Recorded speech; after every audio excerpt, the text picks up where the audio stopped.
វិធីរងាប់សេចក្តីក្រោធភាគទី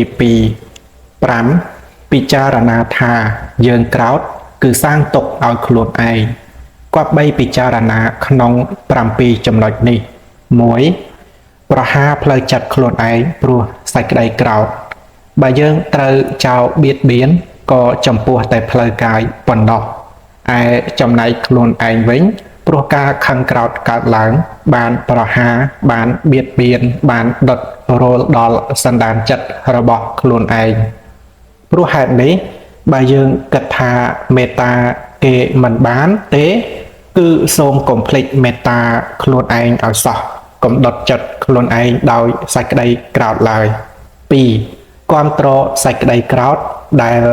កាត់ឬគល់នៃកុសលទាំងឡាយរបស់ខ្លួនសេចក្តីក្រោធធ្វើឲ្យយើងវិនិច្ឆ័យនៅកុសលគ្រប់យ៉ាងមានកុសលសិលជាដើមកាលបើយើងគាំទ្រសេចក្តីក្រោធតើយើងនឹងល្ងងប៉ុណ្ណាទៅ 3. ធ្វើអំពើប្រៃផ្សៃឲ្យដល់ខ្លួនឯងព្រោះសេចក្តីក្រោធយើងកើតទុក្ខមិនសុខចិត្តដោយគិតថាគេបានធ្វើអំពើប្រៃផ្សៃរំលោភបំពានមកលើយើងចុះចំណែកខ្លួនយើងដែលដុតចិត្តខ្លួនឯងឲ្យក្តៅរលរាលនិងដុតបំផ្លាញនៅគុណធម៌ផ្សេងទៀតជាច្រើនរបស់ខ្លួននោះតើវាប្រៃផ្សៃប៉ុណ្ណាដែរទៅ 4. វាជាចំណុចខ្សោយរបស់យើងកាលបើអ្នកដតីចង់បៀតបៀនយើងគេប្រើនៅល្បិចកលផ្សេងដើម្បីឲ្យយើងខឹងក្រោធដូច្នេះការខឹងក្រោធវាជាចំណុចខ្សោយមួយរបស់យើងដែលធ្វើឲ្យបំណងរបស់គេបានសម្រេច 5. គួរឲ្យតេះដៀលខ្លួនឯងណាស់នៅពេលដែលយើងខឹងទោះជាយើងប្រាថ្នាបៀតបៀនគេក្តីឬមិនប្រាថ្នាក្តីតែវាបានបៀតបៀនខ្លួនឯងរួចស្រេចទៅហើយតាមធម្មតាយើងស្រឡាញ់ខ្លួនឯងខ្លាំងណាស់តែដល់ពេលខឹងក្រោធយើងល្ងងដល់ថ្នាក់បៀតបៀនខ្លួនឯង 6. ឡើងកាន់ផ្លូវទៅរកគ្រោះថ្នាក់បើយើងដឹងថាពួកអ្នកក្រោធទាំងឡាយឡើងកាន់ផ្លូវគ្រោះថ្នាក់ផ្លូវមរណៈទៅហើយនោះហេតុអ្វីយើងត្រូវទៅតាមផ្លូវនោះដែរឬមួយយើងមិនដឹងថាសេចក្តីក្រោធជាផ្លូវនៃសេចក្តីវិនិច្ឆ័យអន្តរាយទេ 7. ខណ្ឌ5ជាទុក្ខឬព្រោះយើងកើតមកទើបយើងមានទុក្ខមានសត្រូវណាមកធ្វើទុក្ខឲ្យយើងបានបើយើងមិនកើតមកទេនោះអធិប្បាយថាព្រោះបញ្ចក្ខន្ធកើតឡើងទើបមានទុក្ខទុក្ខរមែងមិនមានកាលណាដែលអស់បញ្ចក្ខន្ធអកោថេនៈជីណេកោធាំងឈ្នះសេចក្តីក្រោធបានដោយការមិនក្រោធ 6. ពិចារណាថាសត្វមានកម្មជារបស់ខ្លួនគប្បីពិចារណាថាទាំងយើងទាំងគេសុទ្ធតែមានកម្មជារបស់ខ្លួនរៀងខ្លួនធ្វើកម្មអ្វីទុកមកក៏បានទទួលផលនៃកម្មនោះផ្ដើមដោយការពិចារណាខ្លួនឯងថាបើយើងក្រោធហើយទោះជាធ្វើអ្វីក៏ដោយការធ្វើរបស់យើងនោះកើតពីទោសៈដែលជាអកុសលមូលកម្មរបស់យើងក៏រមែងជាកម្មអាក្រក់ដែលនឹងបង្កឲ្យកើតផលអាក្រក់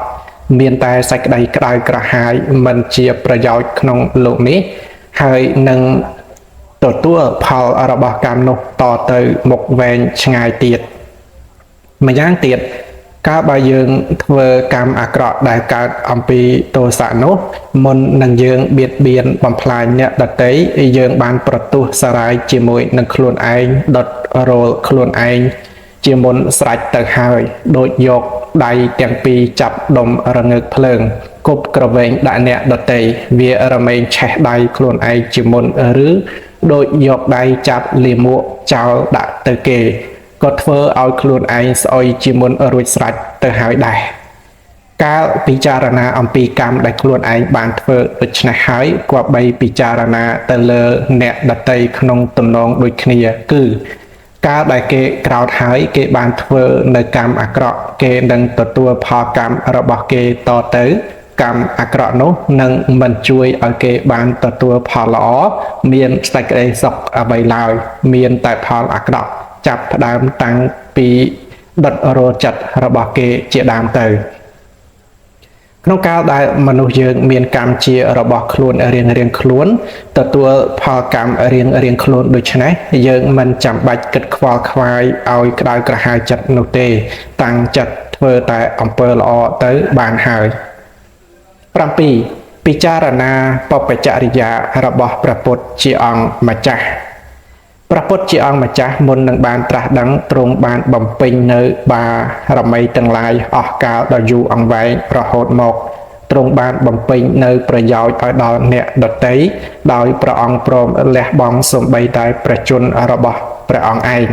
ព្រះអង្គកាលដែលត្រូវគេបៀតបៀនដោយវិធីផ្សេងទ្រង់មិនក្រោធឡើយទ្រង់យកសេចក្តីល្អចូលមកជំនួស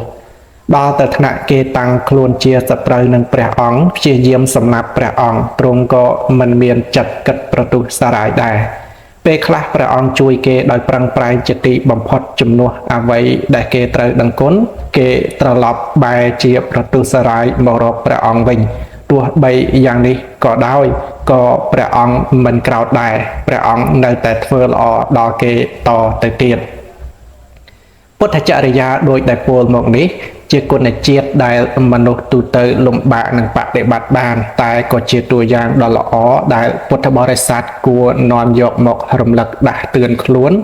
ក្នុងកាលដែលបានជួបប្រសពនៅហេតុការណ៍ផ្សេងការនាំយកនៅពុទ្ធចរិយាជាតួយ៉ាងបែបនេះមករំលឹកដាស់តឿនខ្លួន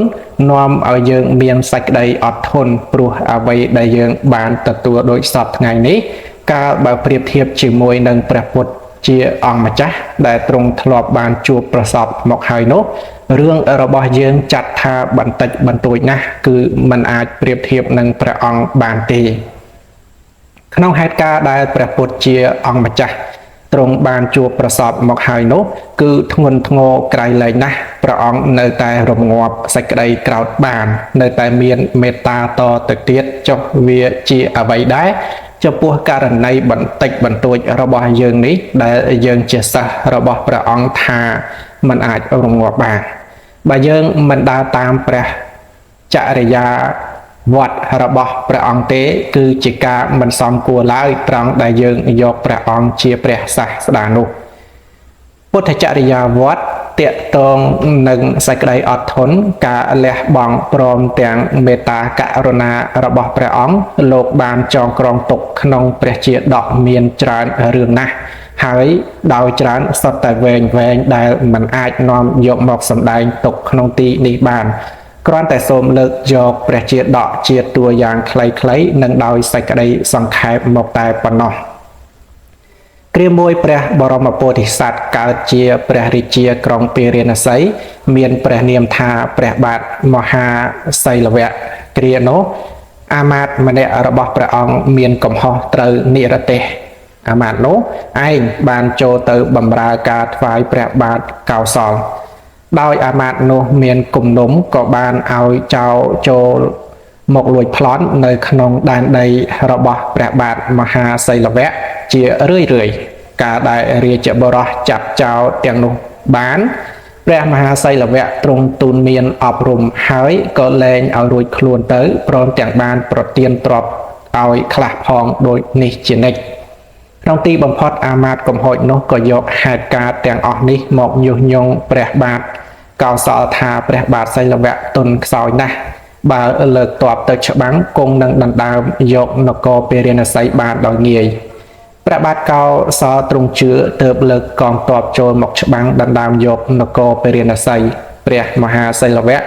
ទ្រង់មិនឲ្យប្រជារាស្ត្រក្តៅក្រហាយដោយសង្គ្រាមទើបព្រះអង្គមិនតបតអ្វីឡើយព្រះអង្គបណ្ដោយឲ្យព្រះបាទកោសលដណ្ដើមយករាជសម្បត្តិហើយចាប់ព្រះអង្គបានព្រះបាទកោសលចាប់ព្រះបាទសីលវៈបានហើយក៏ឲ្យយកទៅកប់ទាំងរស់ត្រឹមកក្នុងព្រៃស្មោសានរងចាំដល់ពេលយប់ជ្រៅនឹងឲ្យឆ្កែចចកមកស៊ីតាមវិធីប្រហារជីវិតក្នុងសម័យនោះដល់ពេលពាក់កណ្ដាលយប់ឆ្កែចចកចូលមកព្រះបាទសីលវៈទ្រង់ប្រើប្រាជ្ញានិងសេចក្តីក្លាហានបានយកចង្ការសង្កត់មាត់ឆ្កែចចកមួយដែលចូលមករកខំករបស់ព្រះអង្គកាលឆ្កែនោះភ្ញាក់ផ្អើលនិងខំប្រឹងរើ បំរាស់វិវៈនោះឆ្កែចចកផ្សេងទៀតក៏រត់ទៅហើយធ្វើឲ្យដីក្នុងបរិវេណរណ្ដៅកប់ព្រះអង្គខ្ចាត់ខ្ចាយរបាក់ចេញរហូតដល់ធ្វើឲ្យទ្រង់កែខៃនាំខ្លួនព្រះអង្គចេញមកបាននៅក្នុងពេលយប់នោះឯងទ្រង់បានលបចូលទៅរហូតដល់បន្ទប់ផ្ទុំរបស់ព្រះបាទកោសលព្រមដោយព្រះខ័នទ្រង់ទុកជីវិតព្រះបាទកោសលទ្រង់ព្រះរាជទានអភ័យហើយទ្រង់យកព្រះនគររបស់ព្រះអង្គមកវិញព្រះបាទកោសលស្បត់មិនឈ្លានពាននគរពារាណសីទៀតឡើយព្រះបាទ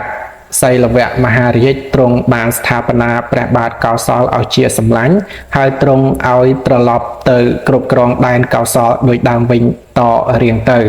អាមាត្យកំហូចបានមកជាទេវទត្តឯចំណែកព្រះបាទសីលវៈមហារាជបានមកជាព្រះតថាគតរឿងមួយទៀតគឺព្រះបរមពោធិសត្វកើតជាមហាពាណោនៅក្នុងព្រៃគ្រានោះមានបុរសម្នាក់តាមរកគោរបស់ខ្លួនបានចូលមកកណ្ដាលព្រៃហើយផ្លាត់ជើងធ្លាក់ចូលទៅក្នុងជ្រោះឡើងមិនរួចអត់អាហារអស់កម្លាំងស្លេកស្លាំងនៅក្នុងជ្រោះនឹងឯង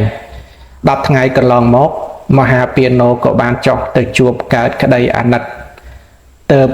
ជួយឲ្យឡើងមកបានកាលមហាពាណោហត់នឿយទើបសម្រាកយកកម្លាំង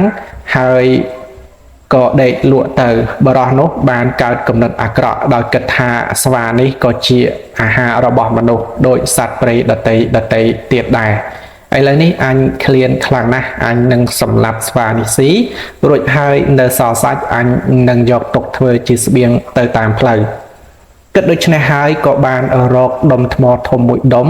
យកមកគប់ក្បាលមហាពាណោក្នុងពេលនោះឯងដុំថ្មនោះបានធ្វើឲ្យមហាពាណោរបួសជាទម្ងន់តែមិនដល់ស្លាប់ទេដោយសារកម្លាំងគប់នោះមានសភាពខ្សោយមហាពាណោភ្ញាក់ដឹងខ្លួនប្រឹង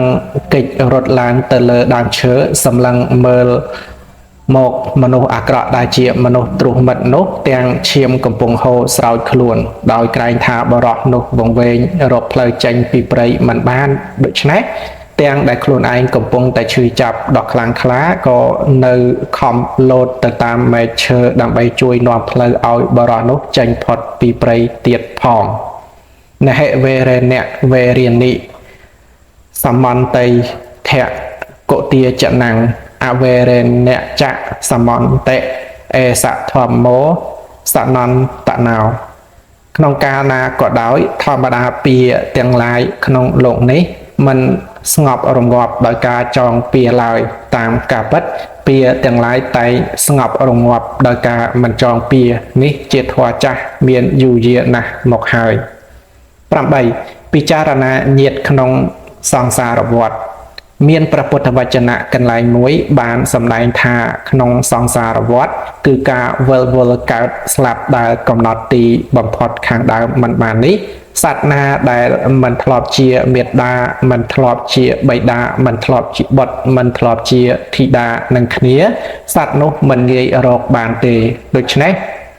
កាលបើមានហេតុនាំឲ្យក្រោតកើតឡើងពីអ្នកណាក៏បីពិចារណាថាបុគ្គលនោះធ្លាប់ជាមេត្តារបស់យើងបុគ្គលនោះធ្លាប់ជាបិតារបស់យើងអ្នកដែលជាមេត្តានោះរក្សាកូនទុកក្នុងពោះជាច្រើនខែគ្រាកាលកើតចាក់ផ្ទៃមកហើយក៏ចិញ្ចឹមថែរក្សាមិនខ្ពើមម៉ូតលិមួកទឹកមាត់ទឹកសម្បោរជាដើមចាប់កាន់ជូតលៀងដោយដៃយ៉ាងស្និទ្ធអោបកូនពកូនបីកូនបំបៅដោះចិញ្ចឹមកូនឲ្យរស់ឲ្យរៀនឡាក់ចំណែកលោកជាបិតាត្រូវដើរផ្លូវលំបាកផ្លូវឆ្ងាយជួបភ័យព្រួយក្នុងមុខរបរជួញដូរបិតាខ្លះទៅធ្វើសង្គ្រាមបិតាខ្លះចុះទូកទៅកណ្ដាលសមុទ្របិតាខ្លះធ្វើការលំបាកផ្សេងទៀតដើម្បីប្រមូលទ្រព្យមកដោយគិតថានឹងចិញ្ចឹមកូនតូចទោះជាមិនមែនមេត្តាបិតាក៏អាចជាបងជាប្អូនជាញាតិជាមិត្តដែលធ្លាប់បានរួមសុខទុក្ខជាមួយគ្នា